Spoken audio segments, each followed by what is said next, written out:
Bismillahirrahmanirrahim. I welcome you all on my channel Medico Perks. Today's video is about lower limb injuries. Today we will be discussing some important lower limb injuries and clinicals. Now talking about popliteal aneurysm. So इसमें क्या है irregular bulge that occurs in the wall of the artery located behind the knee joint. इसमें जो artery की wall है उसमें irregular सा एक बल्ज अपीयर दिखाई देगा आपको, जिस तरह कि मैंने फिगर में शो भी कर दिया आपको। पॉप्युलेटेड एनेरिज्म में ये होता है, आर्टरी की वॉल में एक इरेगुलर सा बल्ज है, स्लीव ब्लड फ्लो के टू पास बन गए हैं, इस तरह से आप देख सकते हैं इसको। नाउ कमिंग टुवर्ड्स टेनिसोनोवाइटिस, इसमें साइनोवियल मेम्ब्रेन की इन्फ्लेमेशन हो जाती है। और साइनोवियल मेम्ब्रेन क्या है? Basically it is a protective sheath that surrounds your tendons. Let me show it to you in the figure. आप राइट साइड पे देख सकते हैं इस तरह से। Now, talking about plantar fasciitis, इसमें क्या होगा? Pain and tenderness of sole of foot. और इन्फ्लेमेशन इसमें किसकी हो रही है? फाइब्रस टिश्यू की हो रही है। फाइब्रस टिश्यू वो क्या है? Plantar fascia. आप नीचे देख सकते हैं फिगर में, वो जो रेड रेड आपको नजर आ रहा है, तो उसकी इन्फ्लेमेशन, प्लांटर फेशिया की जब इन्फ्लेमेशन हो जाएगी along the bottom of your foot that connects your heel bone to your toes, तब आपको फिर पेन और टेंडरनेस फील होगी आपके फुट के सोल में। नाउ टॉकिंग अबाउट कॉक्सा वैल्गा, इसमें एंगल, बेसिकली जो फीमर बोन है उसकी नेक का एक सर्टेन एंगल होता है हेड के साथ। सो बेबीज़ में वो डिफरेंट होता है, एडल्ट्स में डिफरेंट। इस वाली कॉक्सा वैल्गा के केस में वो एंगल इंक्रीज कर जाएगा और डिफ़िकल्टी होगी किस सेक्शन में? एडक्शन की। अब आपने ऑलरेडी ब्लॉक ए में एडक्शन एबडक्शन की मूवमेंट्स पढ़ ली हैं, सो एडक्शन की मूवमेंट में डिफ़िकल्टी होगी और एंगल इंक्रीज कर गया इसमें। कितना? जैसे 125, काफ़ी बुक्स में 135 लिखा होता है, किसी में 120 लिखता है, किसी में 125, तो ये 125 डिग्री से जब एंगल ज़्यादा हो जाए तो उसे कॉक्सा वैल्गा कहते हैं।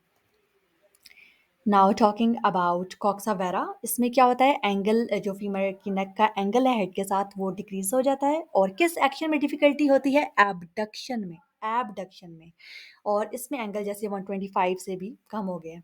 और ये एंगल इस तरह याद रखना है आपने कि ये बड़ा, जिस तरह हम उर्दू में कहते हैं, तो इसमें ये VARA से आप याद रखें। तो इधर लेकिन उल्टा हो रहा है, बड़ा में जिस तरह वरा लिखा हुआ है तो एंगल ज़्यादा होना चाहिए, लेकिन यहाँ पे ऑपोजिट चल रहा है, तो बस ये ऑपोजिट केस आप याद रखें कि उस वर्ड से ऑपोजिट चलना है हमने।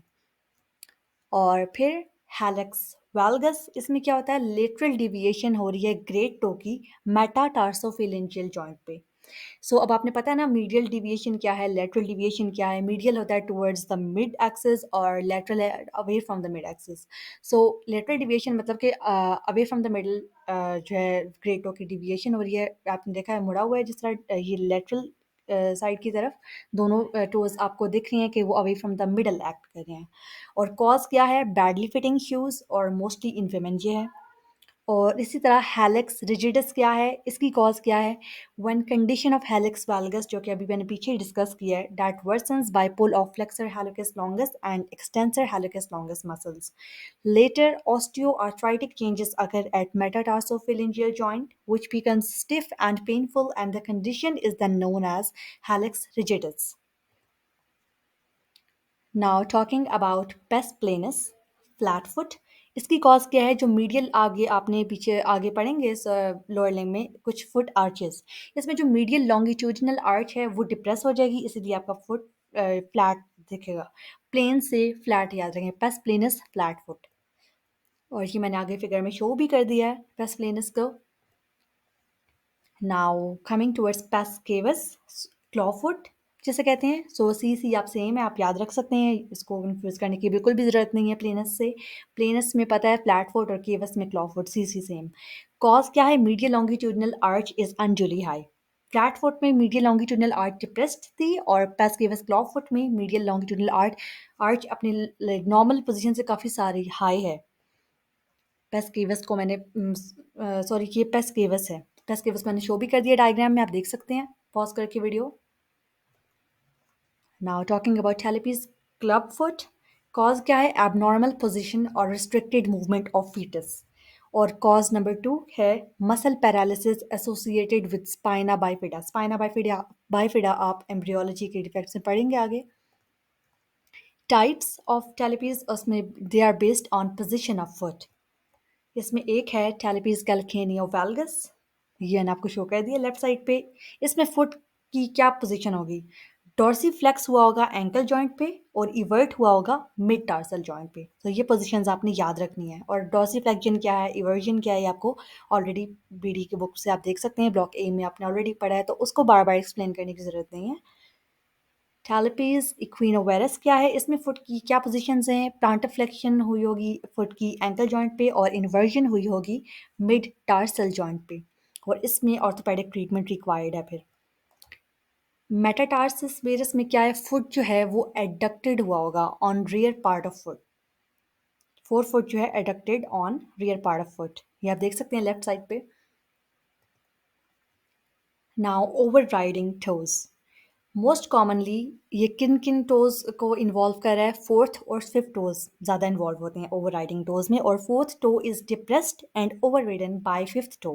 ट्रीटमेंट स्प्लिंट्स पर अक्सर लगते हैं और फिर ठीक हो जाए। स्प्लिंट्स मैंने बताया, फिगर में आपको बताया हुआ है, ये स्पेशली ओवर राइडिंग टोज के लिए तो नहीं है, लेकिन वैसे शो किया गया है। जो स्प्लिंट्स हैं वो बोन्स और जॉइंट्स को एक खास प्लेस में होल्ड कर किए रखते हैं, so they can heal after a fracture, broken bone, injury और सर्जरी। तो इसमें किसी डिफरेंट तरह के स्प्लिंट्स लगेंगे। Now talking about curly toes. Curly toes most commonly affects fourth and fifth toes. Affected toe lies flexed under its medial neighbor. इसमें कोई treatment required नहीं है। सीवियर केसेस में हाँ फ्लेक्सर डिजिटोरम लॉन्गेस्ट टेंडन या that is transplanted into extensor tendon, और ये आप देख सकते हैं फिगर में लेफ्ट साइड पे। Now the most important clinical, foot drop.